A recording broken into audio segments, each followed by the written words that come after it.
what's going on, Los Angeles? Welcome back to the Rams Skinny here on the LAFB network. We are Los Angeles Sports. Happy to be back with you as the Rams look to, I don't think they can clinch playoffs, but basically cement themselves for a playoff spot potentially with a win over the 4-10 Jets this weekend. Matthew Stafford versus Aaron Rodgers. We have an article up on LAFB, but fun. Used to be kind of a rivalry, obviously Lions versus Packers, now on different teams, different conferences. So they meet again, maybe for the final time in their careers. But we're going to get all into this preview and, whether it's a trap game or whether the Rams come out and dominate. But either way, the Rams are looking good, and we'll talk all about that. Joining me, as always, my man, Skinny T. What's up, brother? How we doing? I'm doing good, man. It's close to our season as Christmas pals, as dudes that like it's been our season. What's that? It's been our season for quite 2 months now. Yeah, we've been in it. It's 5 days away now. This is incredible. Crazy. I'm not even halfway through my movies that I want to get to. I just learned of a new one, Christmas in Connecticut reboot. Nice. 1992, directed by Arnold Schwarzenegger. It's Look supposed to be one of the worst movies ever. And I can't wait to watch it. I got to find a way to watch it. But I just looked at the New York Times little playoff machine they got up there on their site. With a win, they would improve their odds. The Rams would improve their playoff odds to 80%. Look at that. With this win. 80%. That's a B. Yeah. That's pretty high. That's big. That's good. I mean, that's better than I did in college. So used to be in single digits at certain points this season. These projections. So yeah, they've come a long way. Look at us now. Look at us being positive. Look at that. I know, beautiful. So, few quick points before we get into this game. I know some people hate when we don't purely talk Rams, but give us a couple minutes as we just kind of catch up with each other. And it is the Christmas season. We will be back on Monday after this game, so before Christmas. So maybe we'll do a more dedicated Christmas episode on Monday, as we'll be on Christmas Eve on that day. But I have to ask you real quick, because I know I've talked a lot, like I'm a huge Hallmark movie fan. Like what is you may have told me, but what's your favorite Christmas movie? Oh, it's a Christmas Vacation. Okay, I had you pegged for that for sure. Oh yeah, I can watch that. I'll watch that like in July sometimes. Yeah. Have you watched it yet this season, or do you Twice. save that for like Christmas Day?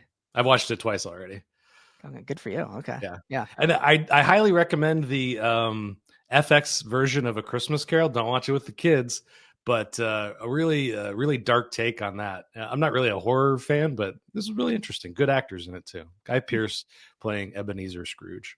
Oh, okay. I have not seen that. I'll have to check that one out. So there's so many Christmas movies. What a market, right? I mean, the movie market for Christmas movies, it's like, what an easy market, but it's goldmine.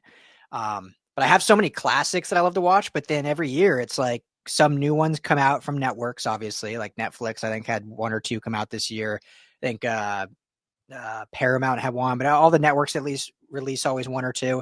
And then Hallmark, anyone that's a Hallmark fan and knows that I'm a big Hallmark fan, it's like they release like 30 every single year. So it's like that big debate every night when we get the daughter to bed, pour the glass of brown stuff. And it's like, all right, do we throw on like, Christmas Switch on Netflix that's, 6 years old, but we watch every year, or are we dropping a new Hallmark one tonight? That's always a debate every night. I was at a Christmas party and one of the fellow attendees dropped this one on me. I haven't watched it, probably won't. It's called Hot Frosty. Oh, I've already seen it. Yeah. Fantastic. Oh, it looks hilarious. It's great on Netflix. Yeah. And she's like, the main actress is like she's originally from Mean Girls, but she's like a huge Hallmark actress now. But she did a little crossover on Netflix. Interesting. Which is funny, last ramble on this, but Hallmark used to have this stigma of like poor acting and like, it was cheesy, yada, yada, yada. You could only really watch it on like the Hallmark channel. And it's funny now, like clearly there's a huge market and fanhead for it because Netflix, Peacock, and Amazon Prime all have dual subscriptions with Hallmark. Every Hallmark movie out there, you can watch on any of those three platforms. Not maybe all of them, but a good chunk of them you can watch on all three of those platforms now, which I think is hilarious. Shows how popular they are. Yeah, wonderful. They're great. I mean, if I was an actor, that's what I'd be doing, trying to get a gig with Hallmark. You probably sound like a 10-year movie deal. Your role's basically the same, just some new lines here and there. It's all feel good. Love it. One of the most successful writers I know in terms of revenue, anyway. He writes for Hallmark movies. You never told me this. Yeah. Does he, Chris Smith, good buddy of mine from my San Francisco days. does he live down here? Yeah. Got to meet this Chris Smith. It's a very. He lives on the west side. I never see him. Yeah, the west side's such a pain to get to if you don't live on the west side. Yeah. Shout out Jamal and Will who live on the west side. Every time I'm like, let's hang out. I'm like, hour 40 to get there. Yeah, okay. Well, luckily me and you are like 10 minutes away apart from each other. So, okay, I think I had one more. Oh, last thing, and then we'll get into Rams talk. Tonight, because I know you're a Golden Domer fan. Notre Dame playoff game. You watching the game? Oh, yeah. I've got couples therapy at 5 when it starts, but right after that, I've told my lady I thought friend. You used to have that at 4. Did it get moved an hour, or was it just it got moved? Yeah. Lots of pain. Well, you got to rush through it now. Everything's good. Everything's great. Everything's going well. All right, we got kickoff. Yeah. Should be a good game. I'm always curious, Rams fans. So this is what you guys can comment as we jump into Rams chat here is like, who's your college football team? Like, I like to think that for sure all of the true, I don't want to say true, but the Angelino Rams fans are probably a majority USC fans. I'm sure there's some UCLA fans as well. But obviously there's a lot of Rams fans still in St. Louis, Rams fans all over the country that listen to us. So I'd love to hear who your college football team are, because obviously, we align everything LA here, so we got you covered for USC and UCLA, but I'm always curious. So drop comment below if you're watching, just who's your college football team, because I'm curious. But with that being said, Rams, Jets, per betonline.ag, our good friends, Rams are a 3-point favorite in this one as of yesterday was the last time I checked. So maybe you need to update that, but 3-point favorite.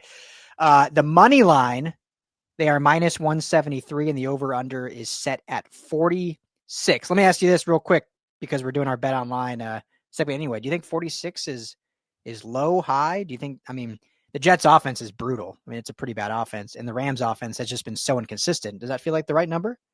I'd take the over on that one. We'll get into the offense a little bit more for these Jets. Okay. But I would take the over. Over 46 from Skinny T. BetOnline.ag. You can do all that there. I always like the overs. I don't know what it is, but we'll talk about it's that. weird. I'm the same way, because when you bet the over, you're like rooting for points. And when you bet the under, it's like any touchdown, you're like, oh no, like, okay, no more scoring. No. Whereas, when you bet the over, it's like, all right, come on, baby, pile it on, get it on there. Yeah. And so you want a blowout win. So, it doesn't mean the Jets have to score a lot. The Rams can put up 40 points. Yeah. And give up 7. There you go. You hit the over. That's how that works, folks. That's how the over works. So anyway, betonline.ag, where the game starts. So as I mentioned, 4-10 Jets taking on our division leading Rams now. Why? Have things changed since even just a few weeks ago? Division leading Rams with a chance to secure playoffs here soon and potentially win they're in the driver's seat. They went out, they win the division, make the playoffs. This to me, Skinny, before I toss it to you, last year when the Rams went on this run, late in the season, in December, they had a game at MetLife against the hapless Giants, and they almost blew it. You remember that game? They played pretty well. They let the Giants come back, and it was a missed 54-yard Giants field goal that secured a win for the Rams. I can't remember the final score off the top of my head, but it was like a 2-point win because the Giants missed the field goal as time expired. And so this feels similar, obviously different team, but same stadium, same month, same expectations, being the Rams are in the driver's seat of the playoffs. The New York team that they're playing is at the bottom of the barrel and just looking to get the season over with. This has everything for the makings of a trap game. Are you worried, Skinny, or do you feel like the Rams will take care of business? I'm going to say I feel pretty confident about this one. I think that you got the better team. They're going on the road. They're making that treacherous trek across the country into the bitter cold, which is going to be under 30 degrees, and McVay's 2-2 under 30 degrees. So nothing to worry about there. No, clear skies projected for that as well. And I'm always looking at, which sides have the advantages. And, I think that probably the deciding factor on this is going to be the Rams defense is just a bit better than the Jets defense, especially when getting after the quarterback. And that's going to matter a lot in this game because these guys, they don't move around a lot. Stafford's, not looking too good outside of the pocket. Aaron Rodgers also in the same boat. So that's where my confidence lies, is that while the Rams have, their problems on defense, the pass rush still pretty ferocious. And that you can take that to the bank. Yeah, absolutely. And this Jets team is just, obviously was a favorite coming into the year with Rodgers back healthy, and Robert Saleh was the coach at the time. And, they had some young weapons. Then they go on kind of a weird slump, but then they splash and go trade for Davante Adams.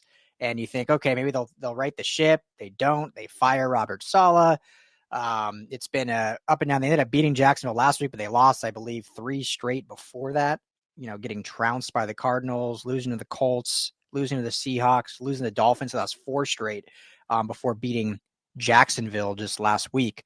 And then all of a sudden you get this report coming out about their owner and Woody Johnson. And we all kind of knew he was an oddball owner anyway. I mean, I think both the New York owners are, the Maras are probably a little bit more storied, but both have their own intricacies that I guess are a little different for, sports owners. And then you get that he's like not trading for guys because his kids don't like their Madden rating and like what they're doing in the lock, like just all this craziness. And obviously their quarterback is Aaron Rodgers, that he in his own right has all these storylines. So it just seems like a lot of distractions around this Jets team. And usually when it's a trap game, a true trap game, which I know record-wise this feels like a trap game, but it's a team hungry to play spoiler. I'm not saying the Jets aren't hungry to play that, but they've got so much of their own ish going on that the Rams need to just go take care of business. Even if they only win by 7, not the end of the world. Like, it's a road game still. It's, as you mentioned, a cold weather game, cross country, early kickoff. It is a 10 a.m. kickoff, I believe, correct? I always look at all these my notes. Yeah, right. 10 a.m. kickoff. So, it's just a thing. West Coast teams never play well at that early window. Just not just the Rams. I mean, the Chargers, the Niners, the Seahawks, like any West Coast team struggles on those cross country early kicks. So as long as they handle business, like I don't care what the final score is. It's only a 3-point spread. That shows that Vegas thinks it's going to be a close, hard fought game. As long as they get the win, move to 9-6 on the year. I think everyone will be happy with that. So, when we look at these matchups, Skin, you kind of mentioned it with the pass. What do you want to do first, defense or offense? I'll ask you that. Let's start with these two offenses. Let's start with the quarterbacks then. So we mentioned Rodgers. Are you going to watch his doc on Netflix, by the way? No. You love Aaron Rodgers, don't you?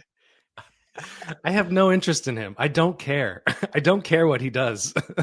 That's right. I think there's someone I know that absolutely despises him, and I'm like you. I'm just like, I don't care. Like, whatever. It is what it is.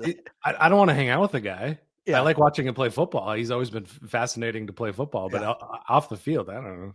Yeah, maybe he would be interesting to hang out with. I don't know. I think he maybe would be in a weird way. He would be interesting, but I have a rule. I don't follow a hippie to the second location. And this guy is, from the trailer that I saw of this movie, he's verging on a hippie I'm not going to a second location with. There you go. Okay. So anyway, neither here nor there.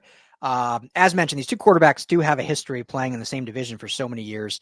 Stafford is 4-13 against Aaron Rodgers. Now, obviously, that record is not on Stafford. He was on a lot of bad Lions teams, and the Packers historically have been one of the great franchises in the NFL and have had great quarterback play for decades. And so that's not on him, but he's on a new team now. It's been a while. I think there's a lot of mutual respect for these guys. Obviously, first and foremost for Stafford is this season, the 2024 iteration, getting to the playoffs, winning this game to get further to that goal. You can't tell me there's something in the back of your mind. You're like, okay, this guy's had my number for all these years. I now have a good team, a good coach, good culture. Like, let's go. They can't catch it. This is probably the last time they're playing. So the best he can do is probably 5-13.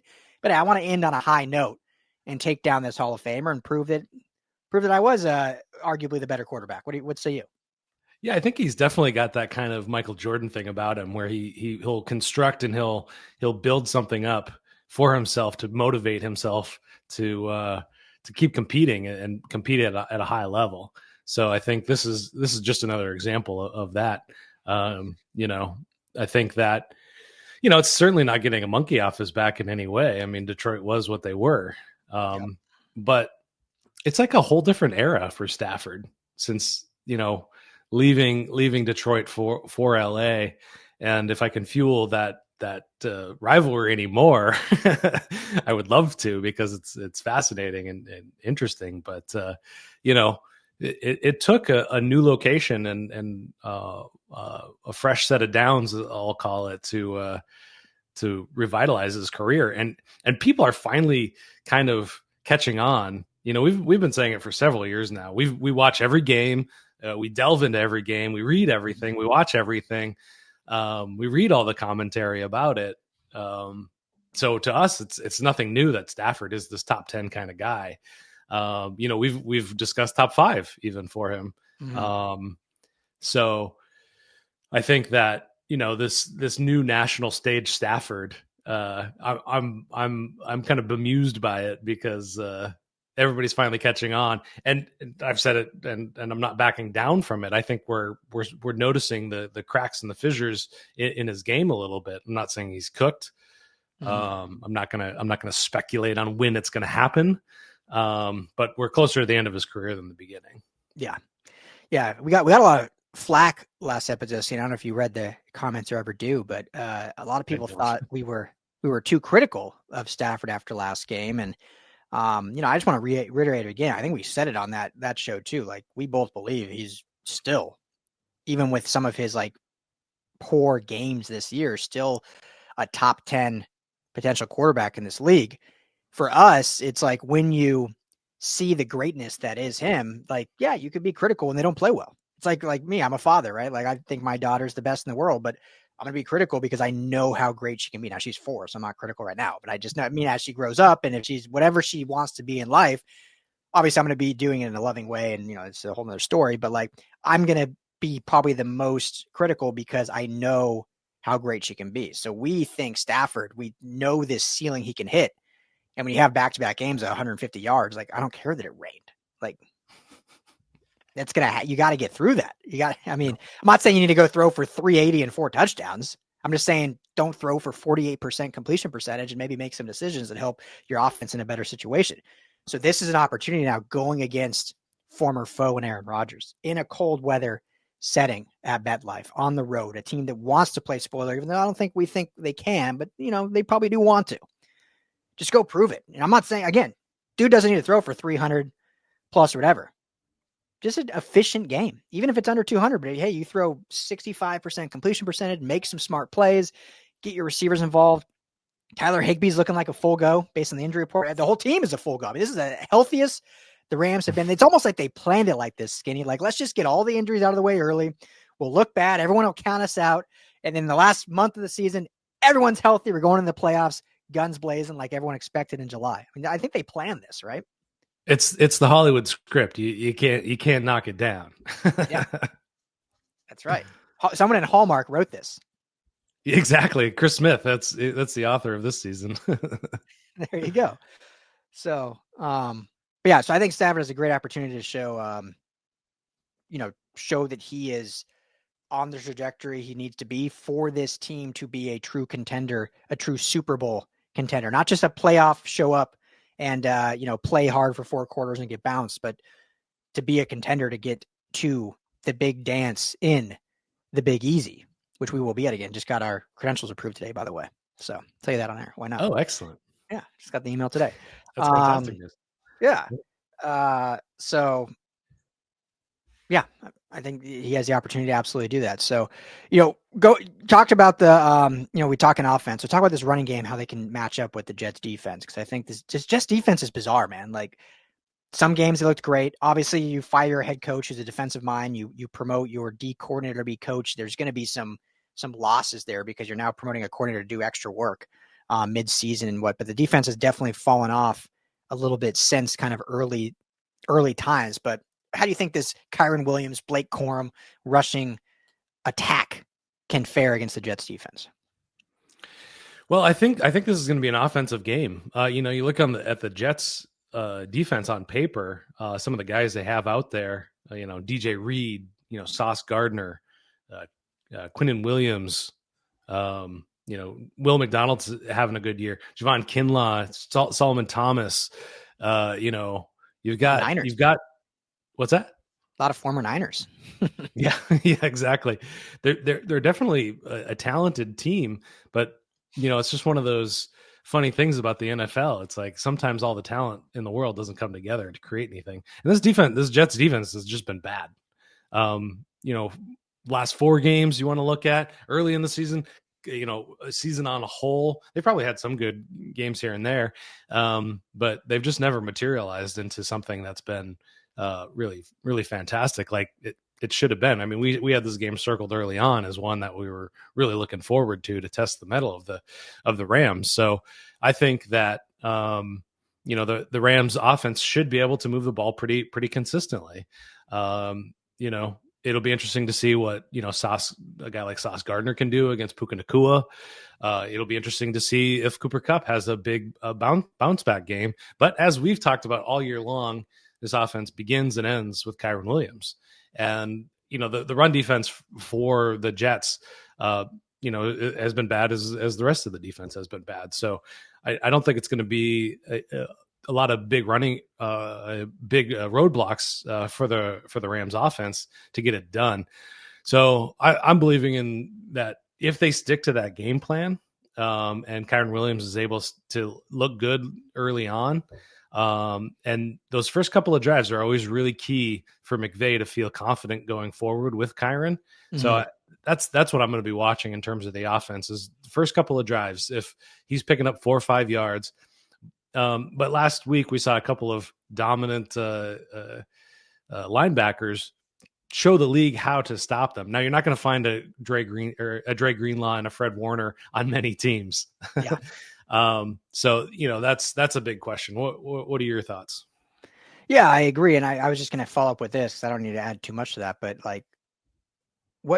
okay, let me phrase it this way. Big deal, little deal, or no deal that Tyler Higbee is back in the lineup first game of the season since being injured in that wild card playoff game against the Lions. How much of a factor do you think he'll be on this offense? Well, potentially big.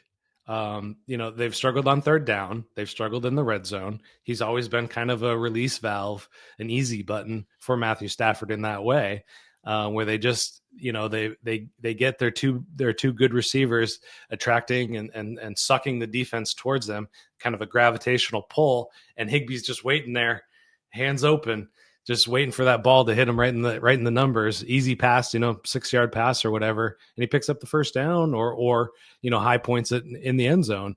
But the big question is he hasn't played football in 11 months, coming off of a horrific knee injury, ACL and MCL, and his decline was pretty evident over the last couple seasons as well. I'm not saying he was the worst, but he definitely wasn't peak Higbee. So.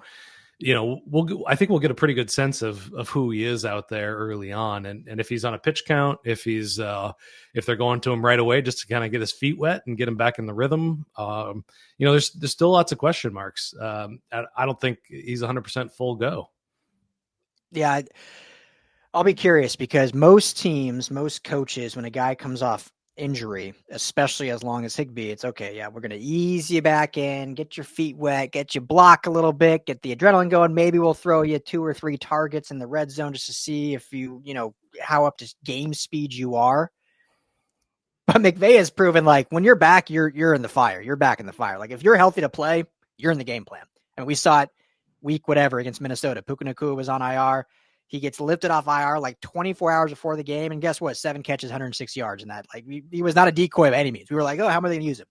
When you're back to Sean McVay. So if you're not good enough to play, you're not playing. If you're good enough to play, you are fully playing. So I'm saying, Skinny, I think we see the highest tight end output we've seen all season. And obviously, I agree with you. Higbee is not, even without the injury, is not what he was, 2-3 years ago when he's never had been a dominant tight end, but he could have games, right? He had that 3 touchdown game against the Eagles a few years back.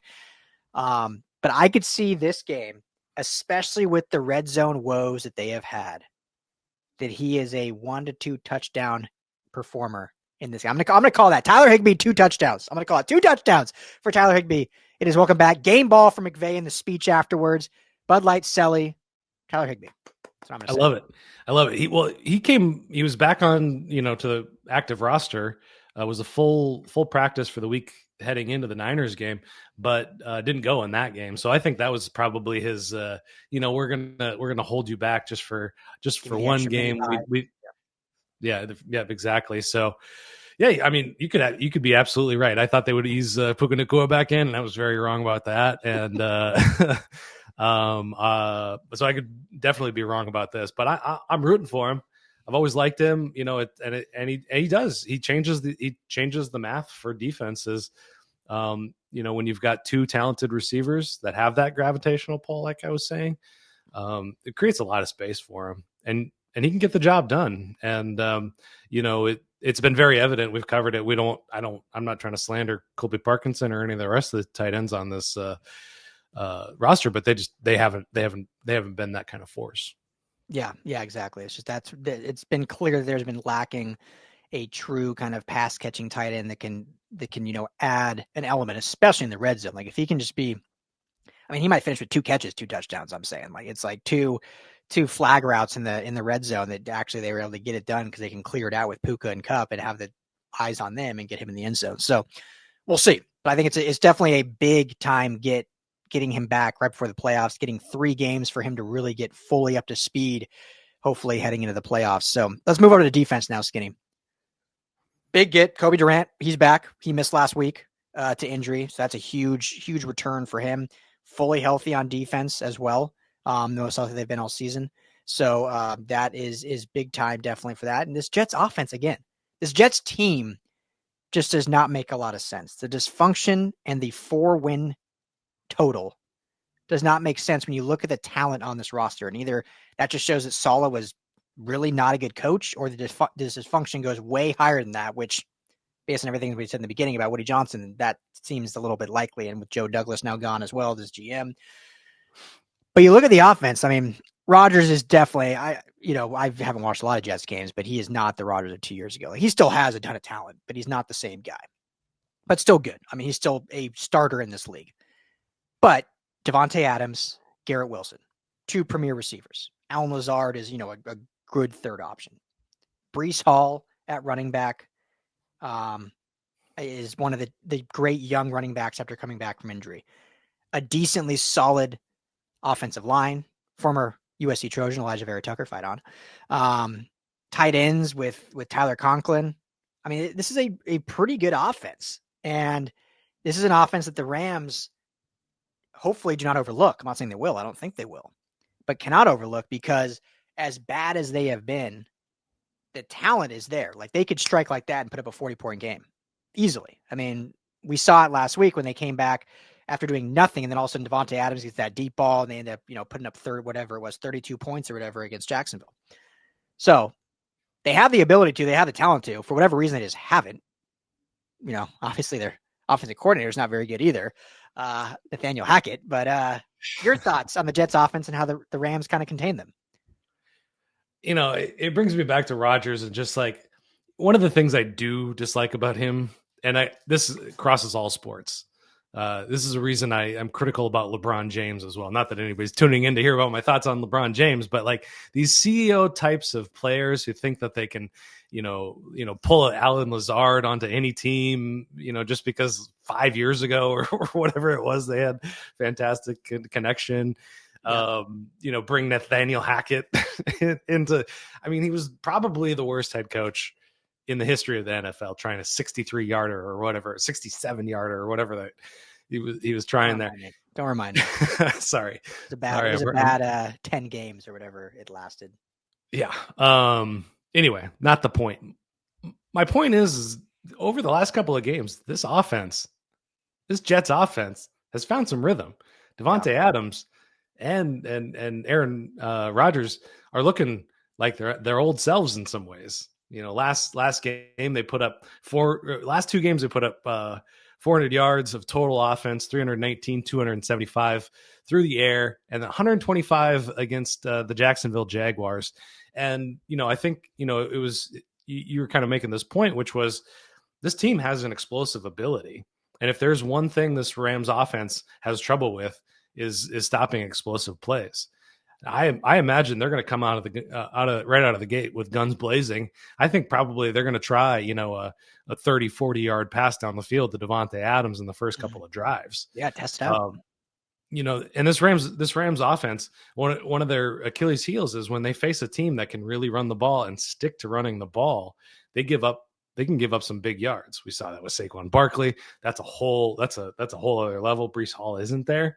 But yeah, I was waiting for it with Kenneth Walker when they were playing the Seattle Seahawks. There was a few times where it was just shoestring tackles where he was about to bust open a big run here and there a couple of times in that game. And so I'm just going to have my eye on that one. That's how they can play spoiler. That's how they can make this a trap game, is if they just start putting up points. The secondary as well. They're really missing John Johnson still. Our guy from UCLA, whose name I'm blanking on right now, Quentin Lake, hasn't had his best games over the last couple of games, so he's got to bounce back. A lung injury for Cobie Durant. That's weird. Darius Williams, still solid at 31 years old. Still impressed by that. He's been good. Cam Curl and Cam Kinchins, physical guys, and then, our linebackers, our favorite whipping posts, they play hard. They play hard. They play with a lot of heart. Omar Spates, I think, is playing a lot better than probably any other UDFA in the league right now. So I'm not trying to take anything away from them, but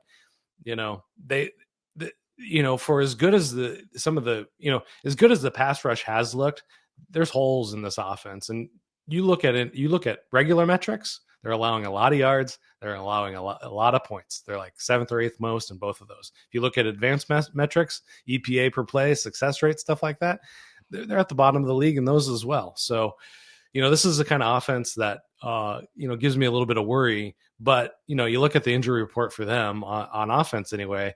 Their starting guard, Elijah Vera Tucker, is questionable. Their other players on offense, Braylon Allen's questionable.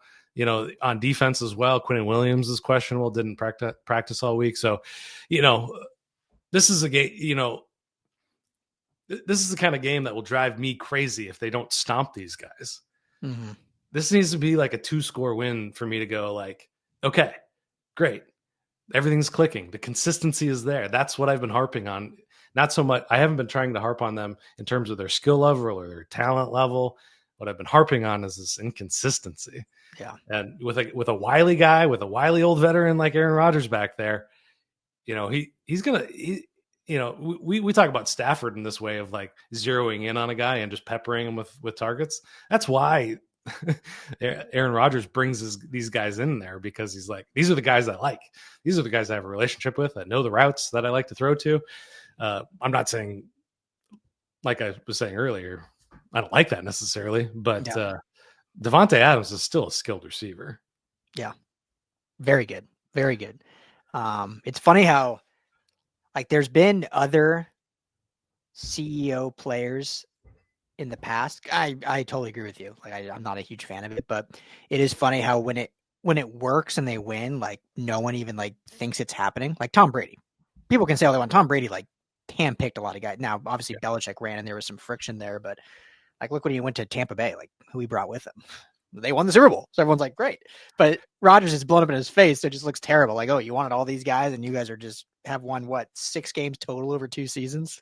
As good as Alan Lazard can be or has been, he's not Gronkowski. He's not Gronk. Yeah. He's not a Hall of Famer. Yeah, exactly. Very different.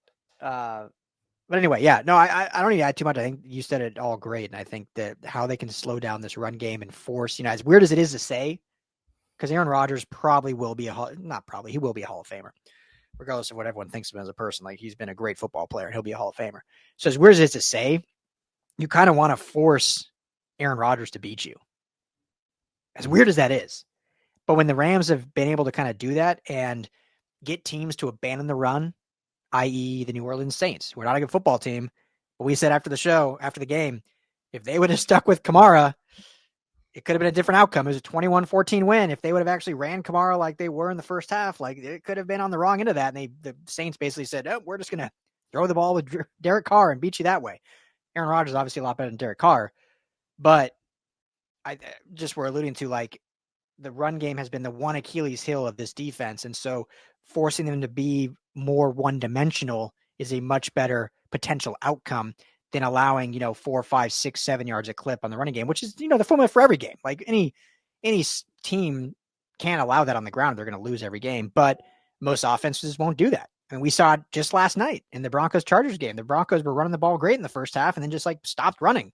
And give the Chargers credit, their defense looked a lot better in the second half, but I think they ran the ball like 4 times in the second half. They only had like 12 plays total because they just were going 3 and out. But I mean, it just shows these offensive coaches that like will not commit to the run. And so maybe, I know obviously he's not calling the plays, Ulbrich, the interim coach, but maybe that's what he will emphasize to Hackett and Rodgers. Like, we are running 40 times. And if they do that, then this does have a chance to be a spoiler. If the Rams, though, force them to be one-dimensional and force Aaron Rodgers to beat them, and they can not have to potentially stack the box and they can run zone heavy, then I think they'll be fine. I mean, there's no reason they should lose this game. I agree with you. I want to see them win by 2 touchdowns because they should. I pretty much know they won't. So I'm like, that's why I've accepted like, hey, win by 3, 2, 1. I don't care. Just get the win and get out of Meadowlands, get back to LA, and I'll be happy. Another reason I'm critical, and I've said it before, I'm sorry if I'm a broken record constantly here, but like, what happens when they get to the playoffs? What are we looking at? What's the plan for 2025? There was definitely a point before this season I would have said this team can win any game. And a lot of people are pointing towards them to be like the team you don't want to see in the playoffs for good reason. Lots of talent, lots of offensive firepower. So I just want to feel confident. I just want to feel some sense of consistency. So that's why, I want to, they've dominated some games. And they've beat people that they shouldn't have, but they've also lost to teams they shouldn't have as well. Yeah. So, it's left me with just still lots of questions, and I mean, I think, I'm in the minority here. So, continue to blast me as negative. Like everybody's high on this team. Everybody's talking about how, they're the team that people don't want to face. So I'll just leave it at that, I guess. I mean, things change quick in this league, and I think the Rams are a team that you don't want to face, but they could go out and lay an egg in this game, and all of a sudden there's like, oh, the Rams are bad. They're not even like, people change, and we've tried to stay even keel the whole season. Like, this team has the ability to be really good. They really haven't shown us that outside of 2 games really. And so, like, what truly is this team heading into this playoff run? Are they a dominant team that can beat you at every level and every position on the field? Are they a team that's going to squeak by? Or are they a team that's going to play to their competition and have to rely on some heroics in the game to win? Like, we just don't know exactly what they are. Hopefully this last 3 games can show us more and give us some more indication, because going into those playoffs, I mean, it's going to be a lot of fun. And, I think this team, if they play to what they can be, Amon-Ra said it on his podcast, Detroit Lions receiver. The team he's most scared to play in the playoffs is the Rams. He also said the Packers, but, that's the division foe. So the Rams, I mean, it's not just media talking, players are talking that too. But again, we got to see like that consistent level of what they can be week in and week out and hitting their stride at the right time, which I think they are. But we got to see that moving forward. So let me ask you this as we close up. We're getting ahead of ourselves. Got to make the playoffs first. But based on who probably is in the AFC playoffs, you got obviously the Chiefs clinched. You got the Bills. You got the Ravens. You got the Steelers. And I think right now it's the Broncos and Chargers. Am I missing one? It's Texans, Houston Texans. Of those teams, who would you most want to watch in the Super Bowl? Rams versus who? I'm making you pick the Rams, obviously. This is Rams. I mean, I think the Buffalo Bills are probably the best team in the AFC. Now they just the Rams just beat them. So I can't, it's hard for me to say that one because like, I don't want to see a rematch. my pick from the AFC to go to the Super Bowl. I don't want to see that team again, though. I don't. Yeah, I think the Rams. I think they got away with one. They ran through the legs of the giant. That's my preferred analogy for that. Look at you. That kind of thing. Chris Smith, write that. Great analogy. No, I heard that from a boss of mine, actually, who was an insane person, but ran through the legs of a giant. I like that. He was an artist in his own right. Okay, makes sense. I'm biased, obviously, but I'd love to see Rams Broncos, and I know Broncos still are in the driver's seat. I know they lost last night to the Chargers, and a game they should have won. That's a whole other story, but they just got to win one of their final two when they're in, and most likely their last game against the Chiefs are going to be benching everyone. So if it comes to that, they should at least win that last one to sneak in. But I think the storylines, aside from my bias, like you have the Rams who had all their injuries, started 1-4, come climbing their way back, build up, end up making the playoffs, go on this run. The Broncos had to trade Russell Wilson, the most dead cap in NFL history ever. They draft Bo Nix at 12. Everyone thought that was a horrible pick. Like, why are you taking this quarterback when he, is just not going to be good? They start 1-2. Everyone thinks Bo Nix is a bust. Then they go on their own run. They have a dominant defense. They end up clawing their way to making the playoffs for the first time since their Super Bowl run in 2015. You got two great offensive coaches and Sean McVay and Sean Payton, two Seans for that matter, one of the older ilk, one of the younger generation. I think it'd just be fun storylines. Oh yeah, for sure. What about the playoff run to get there? So they're probably going to end up the 3 seed at this point if they win this game and take one of the two. The NFC South is just garbage. That the winner of that's probably going to be like 500. Yeah, or 9-8, I guess technically. That's a good question. So they would be the 3 seed. So they play the 6, right? Or they play the 7 because the one gets a bye. They would play the 6 because 2 plays 2 would play 7. Yeah. God, I'm trying to think of the cloud off my mind. So they would probably play. So the 4 seed would be the NFC South winner. Yep. Probably the Bucs. You probably do you have it in front of you? I can't think of all the teams on the top of my head. I mean, the NFC North is probably going to take 3 teams. Yeah. They're taking 3 teams play, right? The North. Yeah. The Vikings are the 5 seed right now. Currently, the Bucs are the 3 seed, tied with the Rams by record. Then you got Packers at 6, Commanders at 7. Okay. And Eagles at the 2 seed. So not favorable. I don't think those are favorable matchups. No. Who is the 5 seed? What's that? Who's the 5 seed?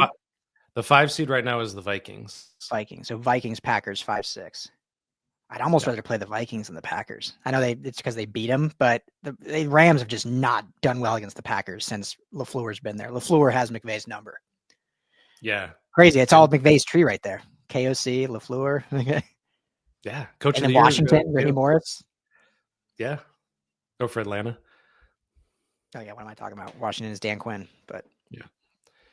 Kurt, what's his name? The Cliff Kingsbury is the OC. So that's kind of like he's not a McVay tree, but I feel like they are because they're like.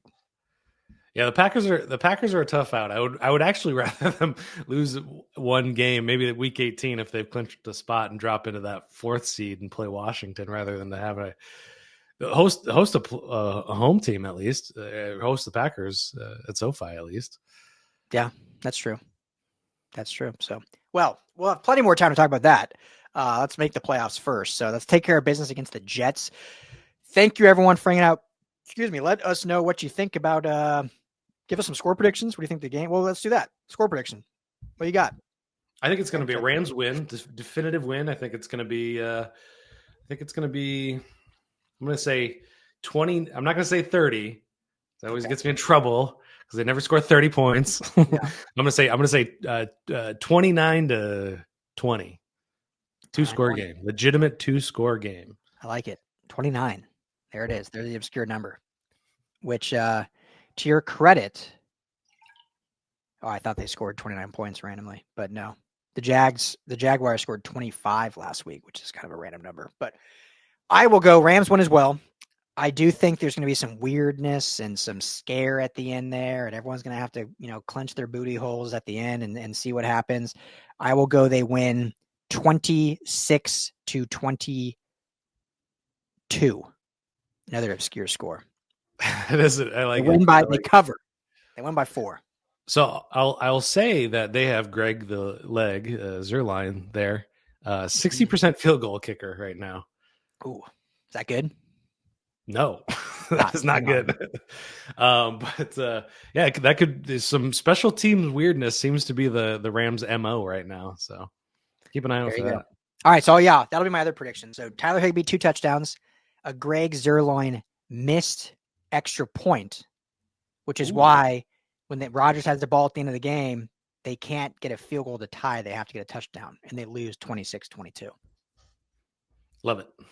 Bookend it. All right. And cover. And cover, baby. And that would put them on the over too, right? There you go. 48, 2 points over. Look at us doing math and crap. Well, everyone, thank you so much for hanging out with us. Let us know your score predictions. If you have not already, please hit that like and subscribe button on our YouTube channel. It's Rams LAFB. Easy to find, Rams LAFB, or all of our Rams coverage is at LAFBnetwork.com. Or if you prefer podcasts, Apple, Spotify, just search the Rams Skinny and you can find us there. For Skinny T, I am Ryan Dyrud. Have a great weekend. Enjoy the game. We'll talk to you all on Monday.